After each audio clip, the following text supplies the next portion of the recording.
My name is Pablo Helguera. I am a Mexican artist living in New York, a city that prides itself to be the capital of the world, as well as the capital of the art world. The art world. The environment where a good part of my life unfolds is a strange place. On the one hand, full of creative energy and intellectual activity, and on the other, a self-absorbed universe, existing within the spheres of its own influence. In September 2001, many things in the world changed due to the events that took place here in the city, and the events that ensued, as the United States once again took the center stage of history, asserting its hegemonic power by invading Iraq. I wanted to understand how the American ideals of peace, brotherhood, and unity had evolved into a project of global hegemony, and I felt that we needed to look back at history, at the time when the countries of the New World had been founded.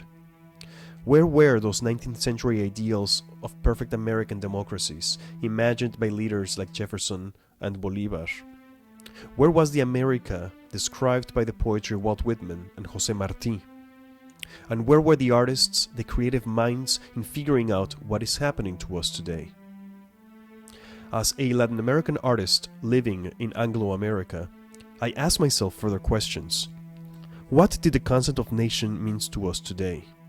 What is the role of art and culture in defining who we are? What is it that makes us unique? And would this knowledge help us reassert our place in this world?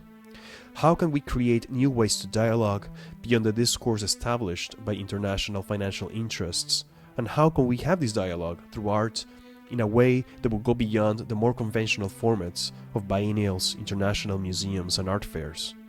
The most logical answer to me, the most direct, was to have face-to-face interactions. I would drive from Alaska to Tierra del Fuego in search of those answers, carrying a space with me, a traveling schoolhouse, which would be a place of collective learning to both understand the continental past and elucidate the present, organizing discussions and collective actions in between. Perhaps it was the most romantic action one could take, and yet, to me, it was the most fitting for the kind of pursuit I was doing. I was in search of a place that I did not know whether it was real or fictional, and it was named Pan America. This is the story of that journey.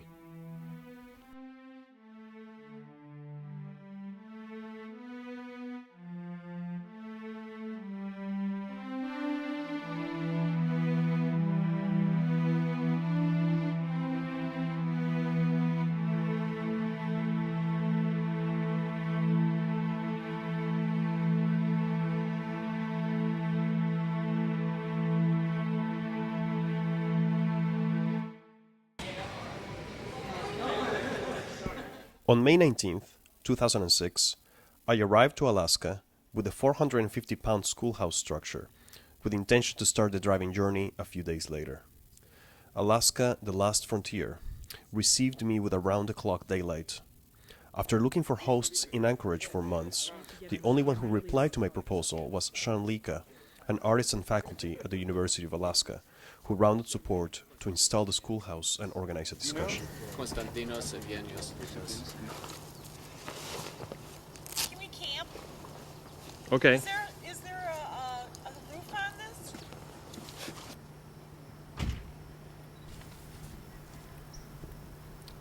From the beginning of the planning of the journey, I had wanted to initiate my trip with an interview with Mary Smith Jones, who is the last surviving speaker of the Alaskan language, Iyak. But finding her had proved to be a true challenge. Finally, thanks to Sean's persistence, 3 hours before our scheduled departure, she agreed to see us. Hi. Hi, Sheila. Hi. Hi, Sheila. Hi. How are you? I'm Sean Lika. Nice to meet you. Yes. This is Pablo. Hi, Pablo. Nice to meet you. It's Pablo. Nice to meet you. I brought you a gift. It's a gift from Mexico. Ooh, thank you.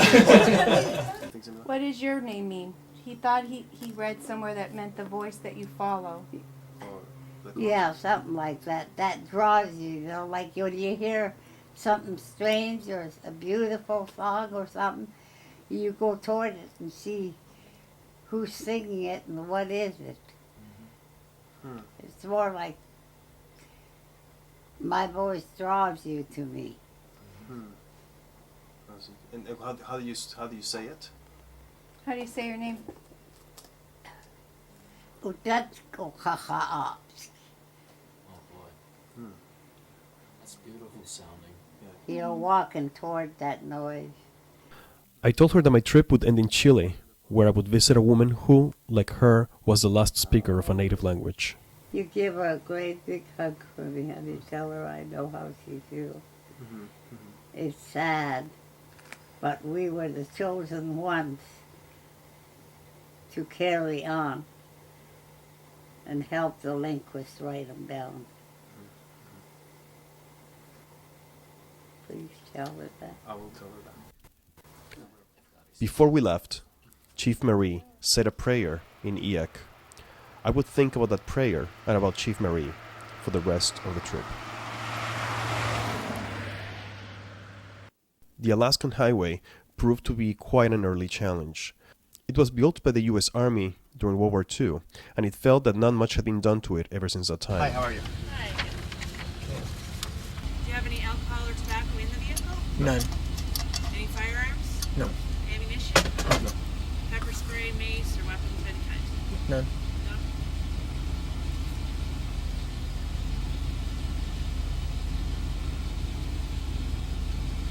Alright, thank you. Thank you so much. Thanks. Where we are now, Sean. We're in Teslin. It's like 12:30. On the third day? Second day. This is the second day. The second day. We're still in Yukon. I think. But that also was the best part. It was a primal nature at its best, a virgin territory that felt unchanged since the beginning of life.